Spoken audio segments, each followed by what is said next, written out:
Assalamualaikum warahmatullahi wabarakatuh. Waalaikumsalam warahmatullahi wabarakatuh. Baik, sebelum pelajaran kita mulai, mari kita membaca doa sesuai kepercayaan masing-masing. Berdoa dimulai.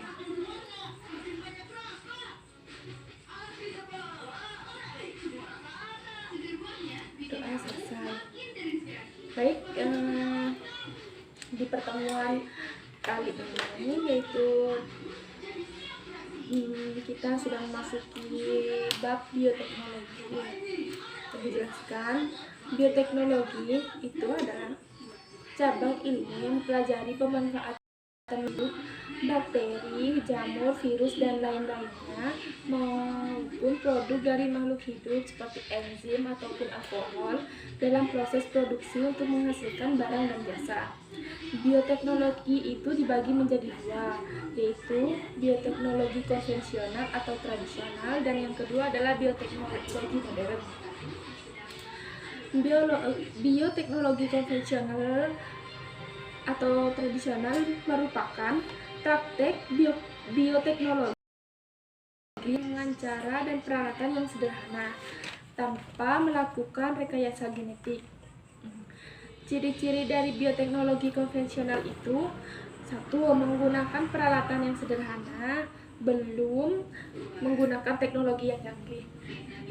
Sebelum Ibu lanjutkan, jangan lupa dicatat poin-poin pentingnya, karena bisa jadi nanti di akhir pertemuan Ibu akan memberikan soal untuk kalian. Kita lanjut. Ciri yang kedua, manusia tidak mengubah sifat organisme yang digunakan. Dan yang ketiga, menggunakan teknik fermentasi.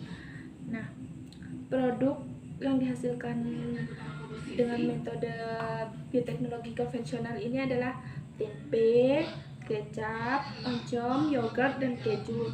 Dan produk-produk ini dihasilkan secara fermentasi atau dibiarkan selama beberapa hari sebelum dikonsumsi atau sebelum diedarkan kepada konsumen. Contoh yang ke-6 yaitu mentega, tape, nata de coco.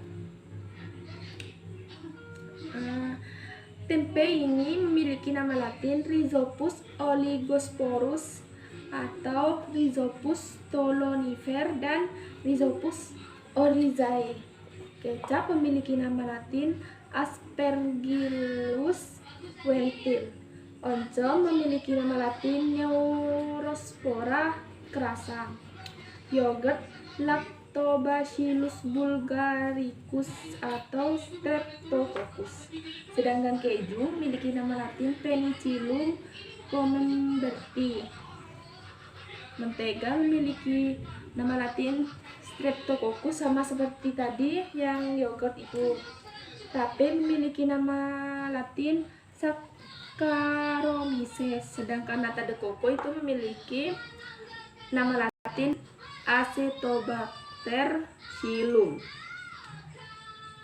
Yang kedua, bioteknologi modern. Ciri-cirinya ini kebalikannya dari yang tadi, di mana yang tadi itu menggunakan cara tradisional, sedangkan yang sekarang menggunakan cara atau peralatan yang canggih. Manusia sudah bisa mengubah organisme yang digunakan. Dan yang ketiga, menggunakan teknik rekayasa genetik, yaitu pengambilan gen tertentu yang menghasilkan organisme yang memiliki keunggulan secara genetik. Produk yang dihasilkan yaitu vaksin. Yang kedua, antibodi atau antibodi monoklonal dan interferon, di mana vaksin ini digunakan untuk meningkatkan kekebalan tubuh, sedangkan antibodi untuk mengatasi penyakit, dan interferon untuk meningkatkan sistem kekebalan tubuh. Yang keempat yaitu insulin. Insulin digunakan untuk mengontrol gula darah.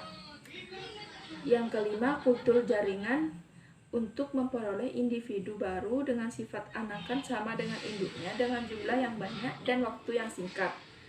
Yang keenam, tanaman dan hewan transgenik. Yang ketujuh, teknik rekombinasi gen dan kultur sel. yang digunakan untuk memperoleh tanaman yang berkualitas. Dan yang kedelapan, hidroponik atau tanaman selain media tanah, yaitu dengan pasir dan air. Sampai sini apakah ada yang ditanyakan? Tidak ada. Yang selanjutnya, metode dalam bioteknologi modern. 1. Rekayasa genetik.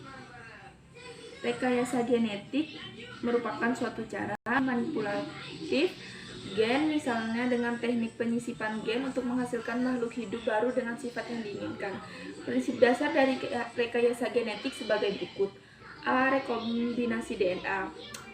Rekombinasi DNA ialah menambahkan atau menyiapkan gen atau potongan DNA dari suatu sel organisme ke DNA sel organisme yang lain. Rekombinasi DNA dapat digunakan untuk pembuatan hormon insulin penggunaan vaksin hepatitis. Yang kedua, teknologi hibridoma. Teknologi hibridoma dikenal dengan fusi sel, yaitu peleburan atau fusi dua sel yang berbeda menjadi satu kesatuan tunggal yang mengandung gen-gen dari kedua sel aslinya. Hibridoma dapat juga dimanfaatkan untuk memperoleh suatu antibodi, misalnya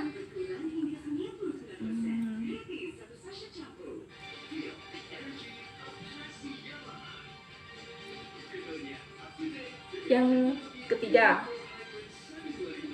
transfer inti. Transfer inti cukup dikenal juga dengan sebutan cloning. Transfer inti adalah suatu proses pemindahan inti sel tubuh ke dalam sel telur yang membelah dirinya menjadi dua embrio yang akhirnya dapat menghasilkan individu baru yang sama persis dengan induknya. Yang keempat, kultur jaringan atau yang disebut dengan kultur in vitro adalah suatu teknik untuk mengisolasi sel protozoa dan organ. Teknik ini menumbuhkan bagian pada nutrisi yang mengandung zat pengatur tubuh tanaman pada kondisi aseptik, sehingga bagian-bagian tersebut dapat memperbanyak diri dan beregenerasi menjadi tanaman sempurna kembali. Keuntungan dari kultur jaringan adalah diperoleh tanaman yang memiliki sifat identik dengan induknya dalam jumlah banyak dan waktu yang singkat. Nah, ini materinya. Akan Ibu beri beberapa pertanyaan. Jawab. Ibu Dete, pertanyaannya Berapa soal? 10 saja. 1. Dibagi berapakah bioteknologi itu? Yang kedua, produk apa saja yang dihasilkan bioteknologi konvensional? Yang ketiga, apa ciri-ciri dari bioteknologi modern? Yang keempat, ada berapakah metode dalam bioteknologi modern? Yang kelima,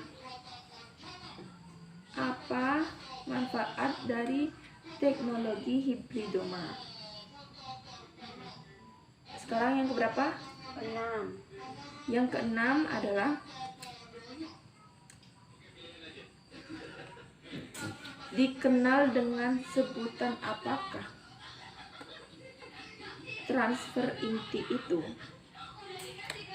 Yang ketujuh, produk apakah yang dihasilkan oleh bioteknologi modern? Yang kedelapan, apakah perbedaan dari kanal dan bioteknologi modern? Yang kesembilan, sebutkan satu ciri dari bioteknologi konvensional. Yang terakhir, apakah yang dimaksud dengan rekombinasi DNA? Sebelum pelajaran ditutup, apakah ada yang ditanyakan? Tidak ada. Baik, soal itu dijadikan PR, dikumpulkan minggu depan. Assalamualaikum warahmatullahi wabarakatuh. Waalaikumsalam warahmatullahi wabarakatuh.